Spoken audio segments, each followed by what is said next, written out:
You are listening to the Lawyer Life Podcast, episode number 61, Doing Less Without Feeling Less Than. We live in a culture where we worship the hustle, where burnout is kind of a badge of honor and exhaustion is kind of this humble brag or a mark of your importance. So when you rest without earning it, without apologizing for it, without explaining it, you're not being lazy, you're being radical. Welcome to the Lawyer Life Podcast. If you are seeking ways to find more time, be more productive, build your client base, set healthy boundaries, demystify business development, and authentically sell your services, you are in the right spot. If you are an attorney who is looking to make a change, maybe to a smaller firm or perhaps a larger firm, or if you're looking to go in-house, do some adjunct work, start your own firm, or even leave law altogether, and you would like to learn more about all of those avenues from someone who's already done it, this is the right place for you. My name is Autumn Noble, and I am the founder of the Lawyer Life Collective, where we focus not only on all of those things, but ultimately how to make your career as meaningful and fulfilling as possible.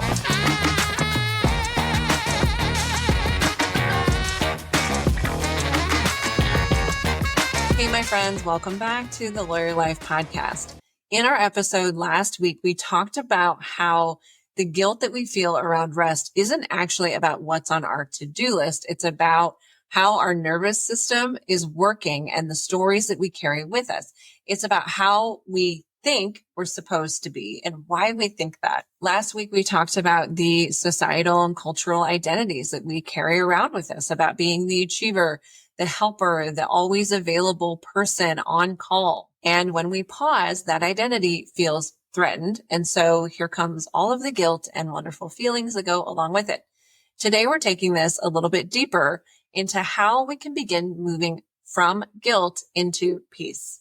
I am not going to be teaching you more productivity hacks. What I am teaching you is that in order to move away from the guilt, we have to access more truth, more stillness, and a little bit of softness towards ourselves. I want to start with the discussion around the lie of constant vigilance. So let's start with some hard truth. A lot of us keep our calendars really full, not because we have to, but because we're afraid of what will surface if we stop. And what I mean is what will surface mentally and emotionally if our calendars are a little bit more open. It's that fear of being seen as lazy, of not being valuable or falling behind or doing less than what we perceive others around us are doing. So instead, we stay busy. We stay overbooked. We stay overcommitted. But here is the problem that we bump into again and again and again. You can cut back your hours. You can delegate more. You can even go on vacation and still burn out.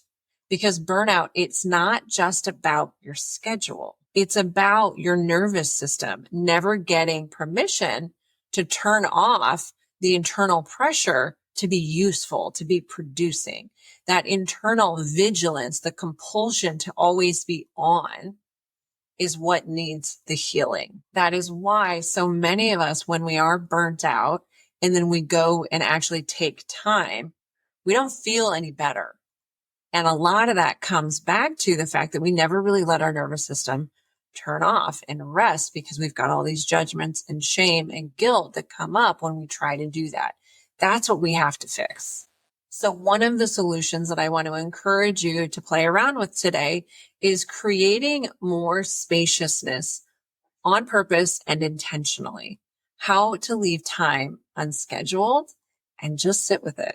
As I even say that, I am confident that some of you are hearing that and thinking, that's ridiculous. I'm not going to do that. And if that is you, I want you to do a little journal prompt right now and ask yourself, what am I afraid will happen if I rest? If I have an afternoon where I have nothing scheduled? What belief is making me feel like I'm falling behind when I'm not constantly acting and doing and producing? Then I want you to ask yourself and consider, what if just once a week you left space on your calendar on purpose? not to fill it in later, not to recover from a sprint or overwork, but simply to practice being with yourself as you are and not doing anything. Here's the truth. Stillness like that will likely feel uncomfortable at first. And that is how you know there is something there that needs your attention, that needs to be adjusted, because that is not healthy. If we can't sit still and do nothing and be okay with that, that discomfort is a huge sign that there is work there for you to do. Similarly, if the idea of meditating and sitting still for 5 minutes makes your skin crawl, you need this work. And this is an exploration that is going to be more than worth your time. But that initial discomfort of sitting still or meditating or just being with yourself, it doesn't mean that you're doing anything wrong. It means that you are meeting parts of yourself that don't often get airtime or attention when you're constantly rushing around. This is your opportunity to see, what is it that comes up for me along with those emotions, along with that discomfort, that makes it hard for me to rest, that makes me judge myself when I'm taking a rest? And really write that down and connect with that and give yourself an opportunity to kind of look underneath the hood of your brain and see what the heck is going on with there, that it's up there, that it's so hard for me just to sit here and be with myself. I want to offer you a potentially interesting way of reframing rest as an act of rebellion. We live in a culture where we worship the hustle, where burnout is kind of a badge of honor and exhaustion is kind of this humble brag or a mark of your importance. So when you rest without earning it, without apologizing for it, without explaining it, you're not being lazy. You're being radical. You're choosing to believe your body, to listen to your emotions, to hear that whisper that's telling you, hey, I need a break.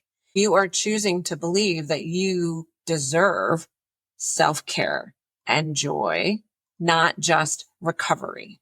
There's a difference.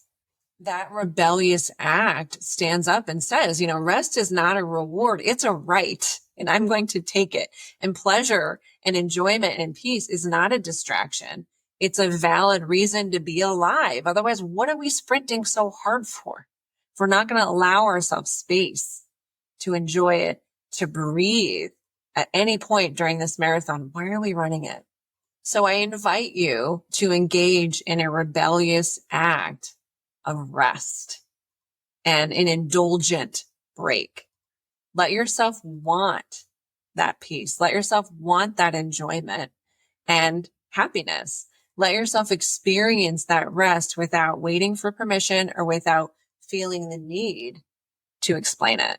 So let's talk about how we actually make this happen and how we can practice this kind of rest, because we're not good at it. Okay. So let's just put that out there out of the gate.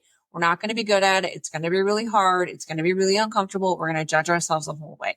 That's okay. This is a new muscle that has atrophied, and we're learning how to rebuild it. And this is more than just bubble baths and Netflix, although those are valid as well. But I'm talking about rest that actually re-regulates your nervous system so that we get better at it and we don't feel so uncomfortable taking a breath. This is rest that's intended to build your tolerance for stillness. So here are a few practices that can support that. Breath work, first and foremost. And breath work is very easy and accessible, and you can do it in your office without any need for tools. Try to take 5 deep breaths in through your nose and out through your mouth. You might consider lengthening those breaths with the simple inhale of 4 counts, holding at the top, exhaling of 4 counts, and holding at the bottom. In doing that for 5 breaths can dramatically change how your nervous system is operating and instill a new sense of calm. Second, grounding exercises. Place your hands on your heart or on your stomach. Feel your feet in this space and tell yourself, I am safe to slow down. And do this maybe while you're engaging in some breath work, but really connecting with yourself in this here and now moment. Oftentimes when we are in that marathon and in that sprint, our brains are in one place and our body's in another place. And when we ground in or engage in breath work, it brings all those parts of ourselves back together and really connects us with this bigger picture. So really grounding in and being present in the here and now and what you're physically experiencing and feeling that connection to the earth or the floor or the chair beneath you and just breathing into that moment. 3, meditation. I'll say it till I'm blue in the face, but I offer 5-minute meditations for a reason because they have been scientifically proven to help you reset, to train your nervous system to slow down. Even just 2 minutes of silence can help. If true meditation is not your jam, take 2 minutes and just scan your body and notice where you feel tight or where you feel tense. Simply doing that is another way to be mindful, to pay attention, which is really what meditation is all about. It doesn't have to be fancy or formal or overly structured, but simply closing your eyes and checking in with all parts of your body. Just noticing what's there is a meditation in and of itself. 4, sound healing or ambient music. I am a certified sound healer as well, and so I'm a firm believer in the power of sound to re-regulate our nervous system and to allow energy blocks to open. If you run a simple Google search of hertz levels or sounds for healing or focus or meditation, you will find a world of knowledge that can lead you to sound vibrations that can shift your nervous system. It's a rabbit hole that I really encourage you going down. The physics and the science behind it are fascinating. But a simple way to access this in a moment in your office is to go onto your music platform and simply search for hertz aligning music or healing music or binaural beats, and then put your earbuds in and engage in some simple breathing. But there are certain levels of sound and certain frequencies that have been shown to engage healing and support rest and kind of rewiring your brain. And so I encourage you to do some searching on the internet and try and find those. Whatever practice resonates with you, I would invite you to ritualize it and make it something that is as enjoyable as possible. Light a candle or use a room spray or an essential oil.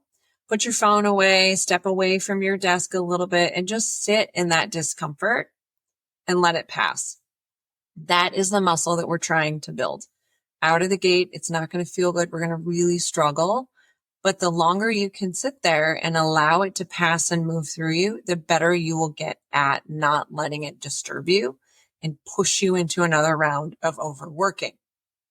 Instead, those voices, that judgment, that shame, they become less powerful, and it's harder for it to kind of knock us out of our flow and out of our peaceful state. But we've got to start practicing and getting better at it, knowing that just like anything, like lifting weights, it's going to be really hard those first couple days, but you'll get better at it as you get stronger. In closing today, if there's one thing I want you to take from this, it's that you don't need better time management. You need to heal the parts of you that believe you have to earn your worth, that you're only valuable if you're producing and checking everything off of your to-do list. And that takes practice. It also takes a lot of self-compassion and a new relationship with rest. Because I promise you, the peace and restoration that we are all craving, it's not found at the end of that to-do list and checking everything off.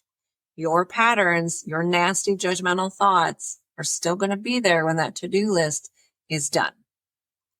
That peace that we're all seeking is found in remembering that you already are enough before you did anything today.